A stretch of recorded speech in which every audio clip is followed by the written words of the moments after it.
को शिफ्ट किया। एक सेकंड, इसको तो मानना पड़ेगा। मैं एक्सपर्ट्स के बाद भी आऊंगा। मैं आ रहा हूं आपकी बात। विवेक श्रीवास्तव बोलने पहले, फिर मैं आ रहा हूं। विवेक श्रीवास्तव, बीजेपी ने गियर को शिफ्ट करा है और वो पॉलिटिकल गियर ऐसे शिफ्ट करा है कि अब देखिए बीजेपी कह रही है कि मुसलमान भी वोट इस बार मोदी को डालेगा, क्योंकि मुसलमान को भी मजबूत सरकार चाहिए, यानी, और मुसलमान कैंडिडेट भी दे दिया केरल के अंदर। अब बताइए यूपी में कितने कैंडिडेट देंगे मुसलमान? अभी पूरी लिस्ट अनाउंस नहीं हुई। नहीं अनाउंस हुई ना, तो अनाउंस होने का वेट करिए, किसी को नहीं मिलेगा इनकी तरफ से टिकट, और दूसरी पार्टियों को तोड़ा जा रहा है। अच्छा, मुसलमान ही सिर्फ अल्पसंख्यक है इस देश के अंदर? जवाब दीजिए। मुसलमान ही अल्पसंख्यक है आपकी राय के अंदर? आप सुन लीजिए, सरदार अल्पसंख्यक नहीं है, जैन अल्पसंख्यक नहीं है, बौद्ध अल्पसंख्यक नहीं है, पारसी अल्पसंख्यक नहीं है, बताइए ना, विक्टिमाइज मुसलमान है कि नहीं है?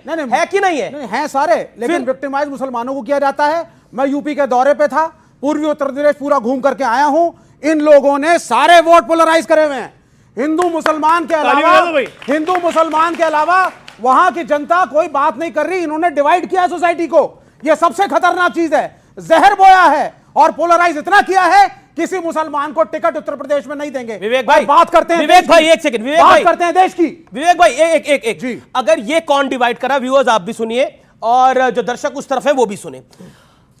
अगर आप राम को भगवान बताते हैं तो हमें स्वीकार नहीं है, ये डिवाइड करा जा रहा है या यूनाइट करा जा रहा है जी? अगर आप जय श्री राम कहते हैं तो हमें स्वीकार नहीं है, भारत माता की जय कभी स्वीकार नहीं करेगा तमिलनाडु, ये स्वीकार किया जा रहा है या यूनाइट किया जा रहा है? Point number 1। अच्छा, उसके बाद ये तो और राहुल गांधी का तो मैंने जिक्र कर ही दिया। आप जय श्री राम बोलो और भूखे मरो, ये यूनाइट हो रहा है या डिवाइड हो रहा है? राहुल गांधी ने बिल्कुल सही कहा है, बहुत बढ़िया। वो कहते हैं, और मैं जस्टिफाई करूंगा कि जय श्री राम बोलो और भूखे मरो, मैं जस्टिफाई करूंगा इसको, क्योंकि जय श्री राम का प्रयोग आध्यात्मिक उन्नति के लिए ये नहीं कर रहे हैं, ये कर रहे हैं डिवाइड करने के लिए, वोट के लिए, मंदिर के नाम पे वोट इकट्ठा करने के लिए। इसलिए राहुल गांधी कह रहे हैं, INDIA कह रहा है, हमारे घटक दल कह रहे हैं, आम आदमी पार्टी कह रही है, समाजवादी पार्टी कह रही है, वोट धर्म के नाम पे, एक सेकंड, वोट धर्म के, आम आदमी पार्टी भी कह रही है कि जय श्री राम बोलो और भूखे मरो। राहुल गांधी की बात के साथ हाथ की बात में बात मिला रही है। अमीश भाई, जब मैं छोटा था ना जी, तो मैं सुना करता था, ना हिंदू बनेगा ना मुसलमान बनेगा, इंसान की औलाद है तो इंसान बनेगा। जी जी जी। जब थोड़ा और बड़ा हुआ तो टीवी के अंदर बड़े बड़े स्टार्स जो आज भी कुछ हैं टीवी पे, वो सब इकट्ठे होके गाते थे और आते थे कि मिले सुर मेरा तुम्हारा तो सुर बने हमारा, यही कहते थे ना।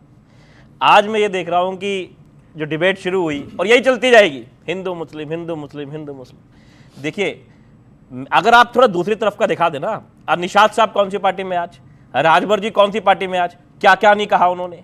लेकिन मेरा ये कहना है कि क्या सारा 400 पार जाना है या 1000 पार जाना है या 200 पार जाना है, 1000 पार तो नहीं, कोई बात, कहने पे कोई टैक्स नहीं। अभी मोदी जी ने नहीं लगाया, कल को लगा सकते हैं, अभी तो नहीं लगाया।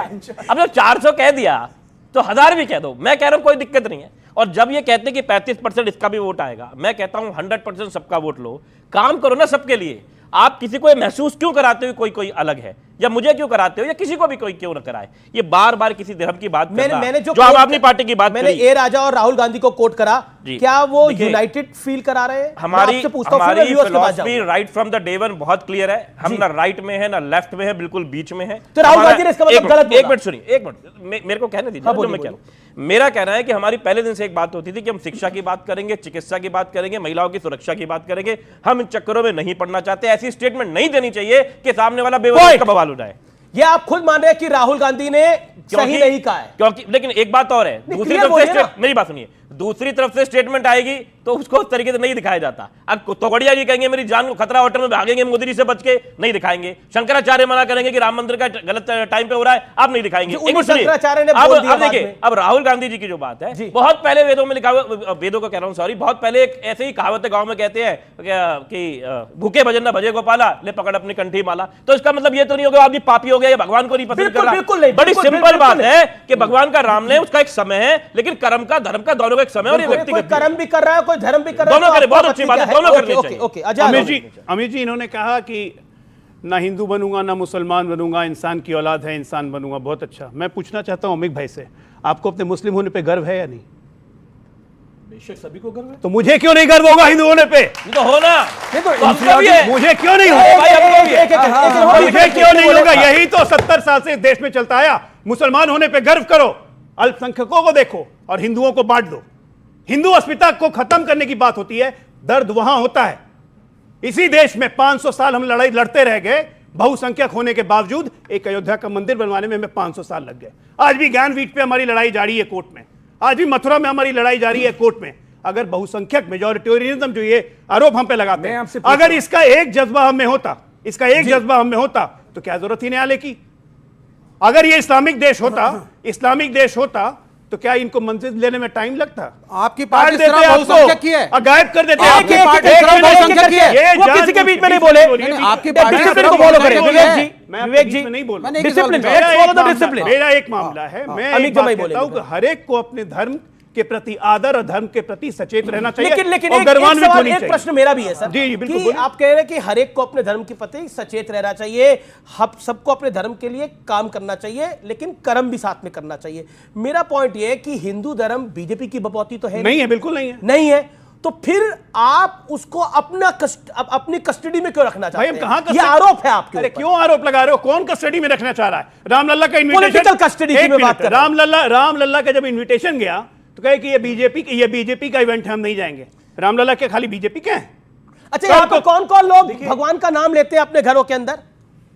लगभग सभी ले रहे हैं। और कौन कौन लोग अपना काम भी करते हैं साथ में? अब बोलिए अमित जी, एक बात कहूंगा। जी जी, देखिए 5 सेकंड, बस 5 सेकंड। हम धर्म के साथ राजनीति करते हैं, अधर्म की राजनीति नहीं करते। अधर्म की राजनीति इस देश में 70 साल लोगों ने अधर्म की राजनीति की। जी जी देखिए अमित भाई, जी एक सेकंड में आ रहा हूं, लेकिन मैं रोको से राय ले लूं। क्या राम का नाम लेना भूखे मरना है? सर, बात अगर धर्म की हो रही है तो मैं ये पूछना चाहूंगी कि हमें बचपन से सिखाया जाता है राजधर्म। धर्म ज्यादा जरूरी है, कर्म ज्यादा जरूरी है?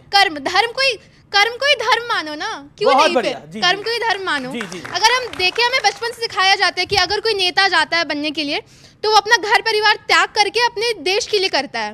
और फिर ऐसे में अलायंस से सवाल उठता है लालू प्रसाद यादव जी का, कि मोदी जी पर, कि तुम्हारा घर कहाँ है, तुम्हारे लोग परिवार कहाँ है?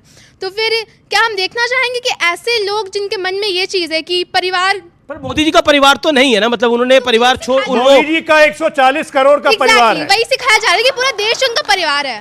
हमें तो यही सिखाया जा रहा है पूरा देश परिवार। तो फिर उनसे सवाल क्यों उठ रहा है ये चीज कि क्यों ये अमीक जमाई ये पॉलिटिकल ब्लंडर हो गया है, जैसा 2019 में हुआ था चौकीदार चोर है, इस बार आपने पूछ लिया मोदी का परिवार कौन सा है, तो लोग खड़े होकर बोल रहे हैं कि हम है मोदी का परिवार। बताइए क्या करिएगा? यहां से पर मैं भी हाथ खड़ा करवाऊंगा तो जवाब मिल जाएगा। पहले देखिए, नरेंद्र मोदी का परिवार अगर इस देश का 125 करोड़ परिवार होता तो 80 करोड़ हिंदू जो है ना, राशन के लाइनों में कटोरा लेकर नहीं खड़ा होता। खाली हिंदू राशन की लाइन में रहता है। कौन है उसमें? मुसलमान को नहीं मिल रहा है। मुसलमान को नहीं मिल रहा है। मुसलमान को नहीं मिल रहा है राशन।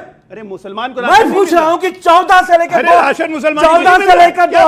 14 से लेकर 2024 में हिंदू की ही सरकार है ना, कि मुसलमानों का कंट्रोल है एंटीना पे सरकार के, तो 80 करोड़ लोग कटोरा के लायक क्यों खड़े हैं? अच्छा 2001 भाई अमित भाई, अभी बड़ी इंटरेस्टिंग बात बोली, बोला 2014 के बाद से हिंदू की सरकार है, आपके या फिर एंटीना पे मुस्लिम की सरकार है, यही बोला। क्या 2014 से पहले कोई और सरकार थी क्या?